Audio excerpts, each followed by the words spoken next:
Bismillahirrahmanirrahim. Alhamdulillahi Rabbil Alamin. Wassalatu wassalamu ala asyrafil anbiya'i wal mursalin. Nabiyina Muhammadin wa ala alihi wa sahbihi ajma'in. Assalamualaikum warahmatullahi wabarakatuh.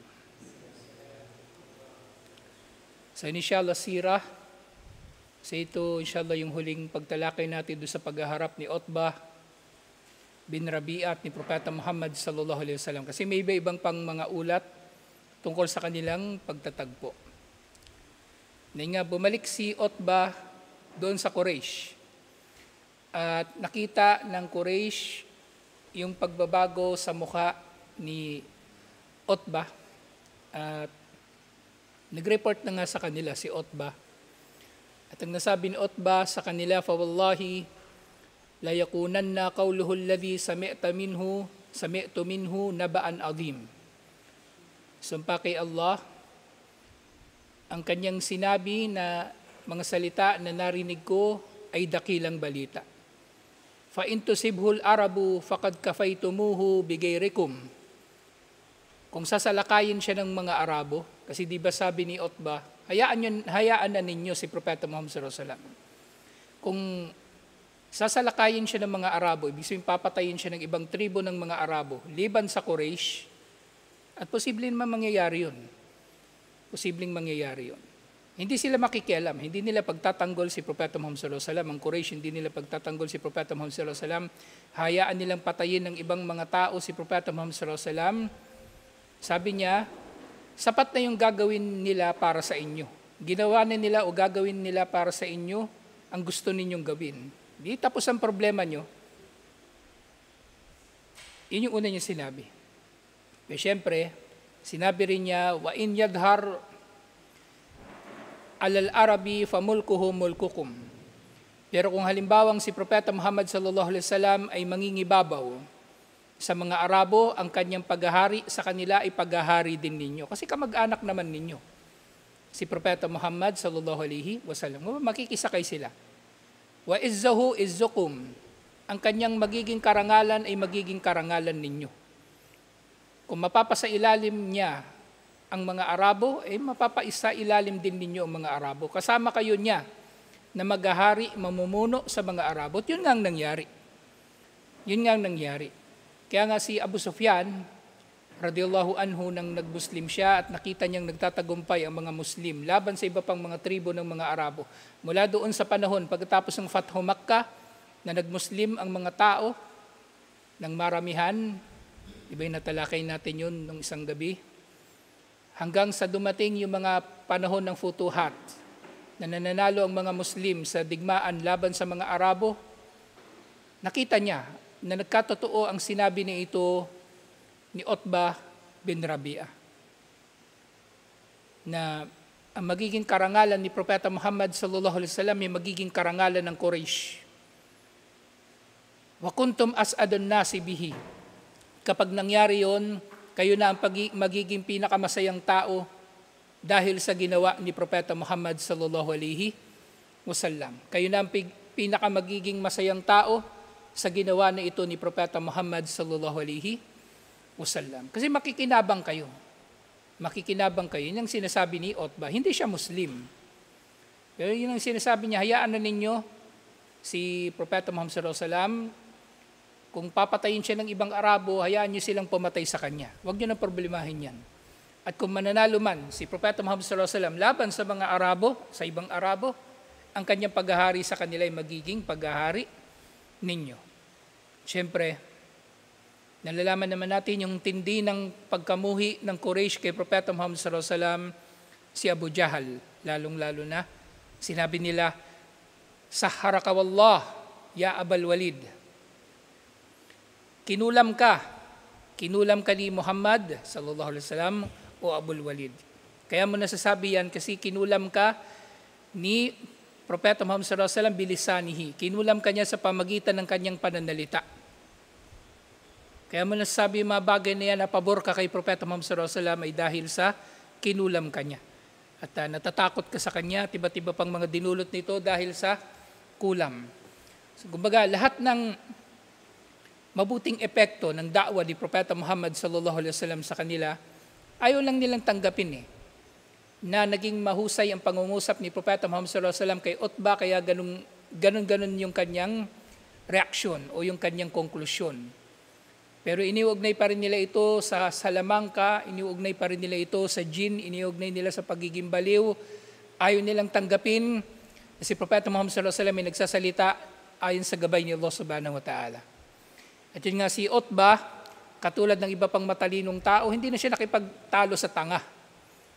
Alam niyang hindi siya pakikinggan ni na Abu Jahal, ni na Abu Lahab kung nandun man siya.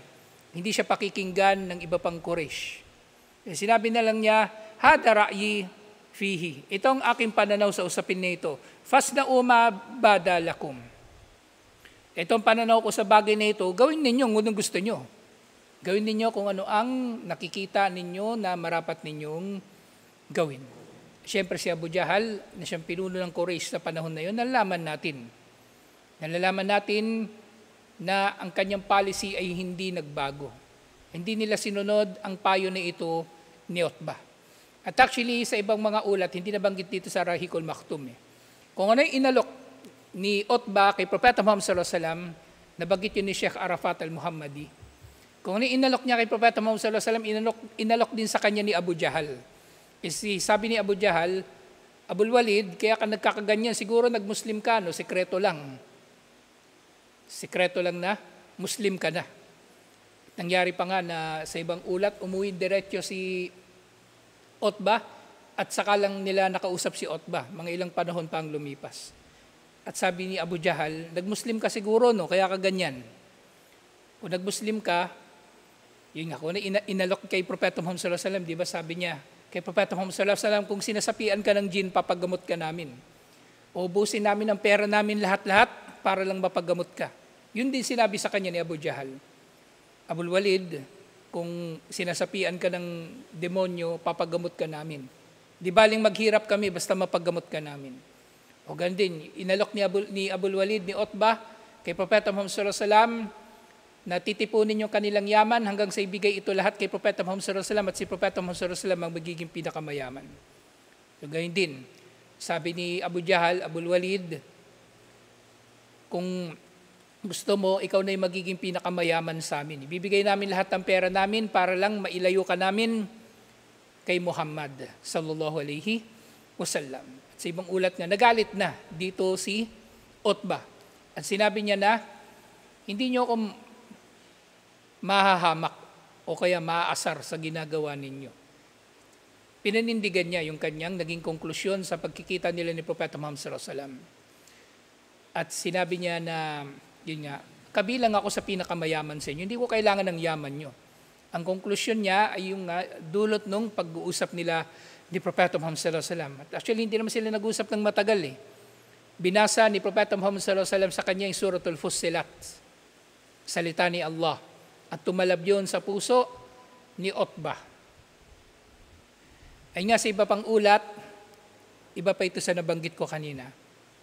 Anna Utbah istama'a hatta idha balaga Rasulu sallallahu alaihi wasallama qawluhu ta'ala fa in a'radu faqul andartukum sa'ikatan mithla sa'ikati Adi wa Thamud. So binasa raw ni Propeta Muhammad sallallahu alaihi wasallam yung binasa natin nung nakaraan hanggang 38 hanggang doon sa may sajda. Pero sa ibang ulat, naputol si Propeta Muhammad sallallahu alaihi wasallam doon sa pagbasa niya hanggang doon sa ika-13 na aya. Sabi ni Allah, kung sila ay tatalikod, kung ang kuffar ay tatalikod at hindi tatanggap sa Islam, sabihin mo sa kanila, ibinababala ko sa inyo ang saika, ang pagsabog, ang sigaw, ang malakas na tunog na dumating sa Ad at sa Thamud, dalawang tribo ng mga Arabo na pinadalhan ng dalawang Arabo na propeta at nakikilala ng Quraysh. Na sila ngayon tinatawag ng Quraysh na Asatirul Awwalin. Kung dito sa atin sa Pilipinas, mayroong mga alamat ng mga sinaunang tao. So para sa Quraysh, yung Ad at Thamud ay bahagi ng kanilang mga alamat. Kaya nga yung mga ipinapahayag ni Propeta Muhammad sallallahu alaihi wasallam, tinatanggi nila lahat-lahat.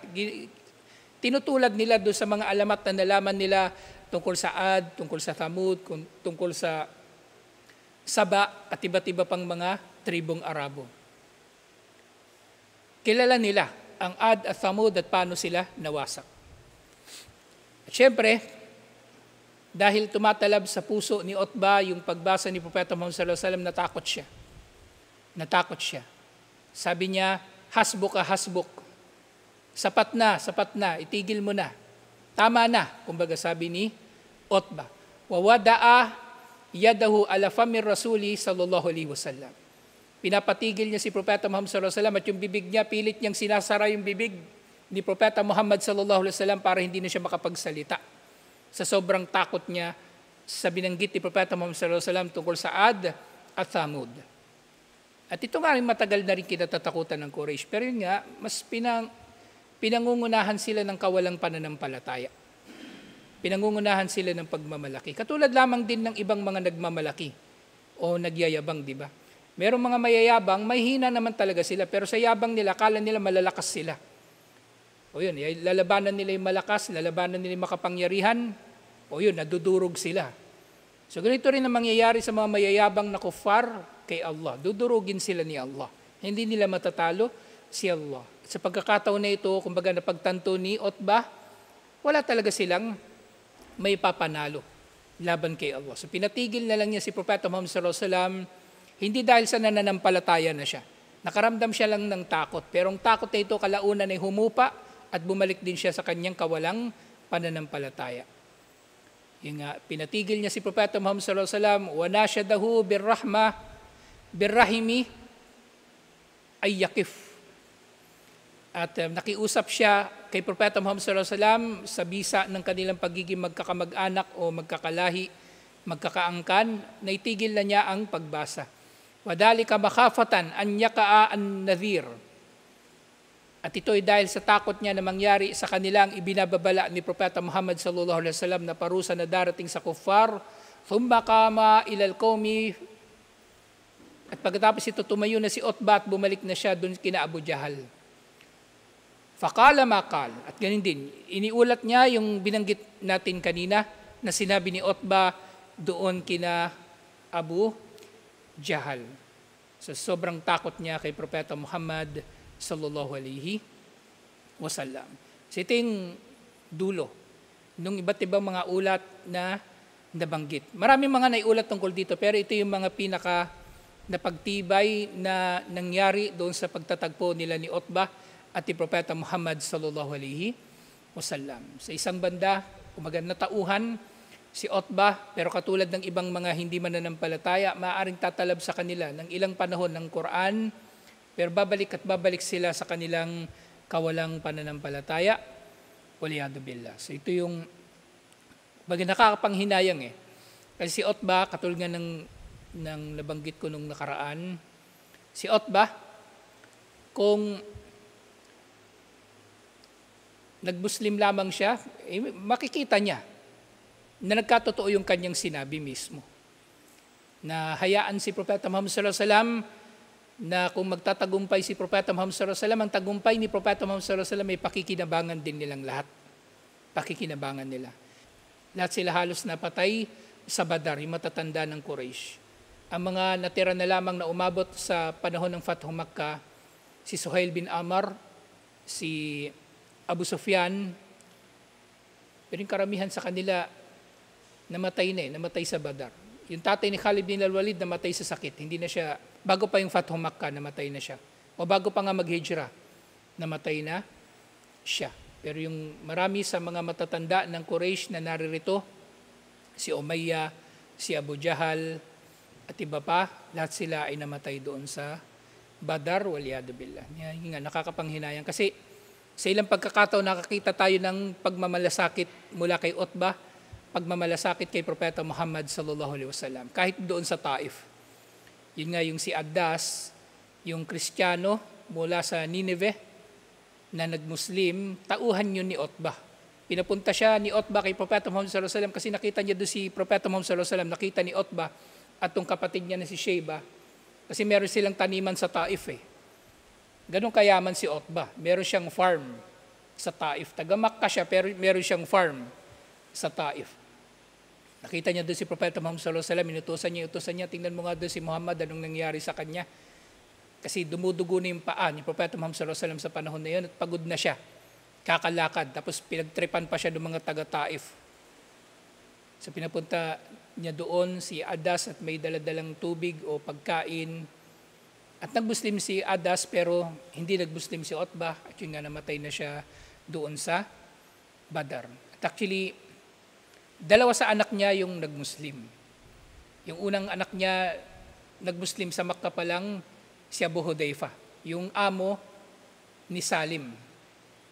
Naalala niyo yun, si Abu Hudayfa doon sa Omar series, yung inanunsyo na sa mga tao na yung ampon niya, ay yung alipin niya, pinapalaya niya at inaampon niya na magmamana sa kanya. Inanunsyo pa niya sa Quraysh. Si Abu Hudayfa ang isa sa mga pinaka-unang nag-Muslim. Kasama pa siya doon sa Habasha na nag-hijra. At syempre yung anak niya, si Hind, na asawa ni Abu Sufyan. Yung naiulat, yung pinakita doon sa Omar series na kumain sa atay ni Hamza bin Abdul Muttalib sa Uhud. Pero nga kalaunan na pagtibay ng mga scholar na mas malamang hindi nangyari yun. Hindi nangyari yun. Nag-Muslim din si Hind nung panahon ng Fathu Makkah. Pero si Utbah, hindi na siya nakapag-Muslim. Waliyadu billah. Tutuloy natin ito insyaAllah. Assalamualaikum warahmatullahi wabarakatuh.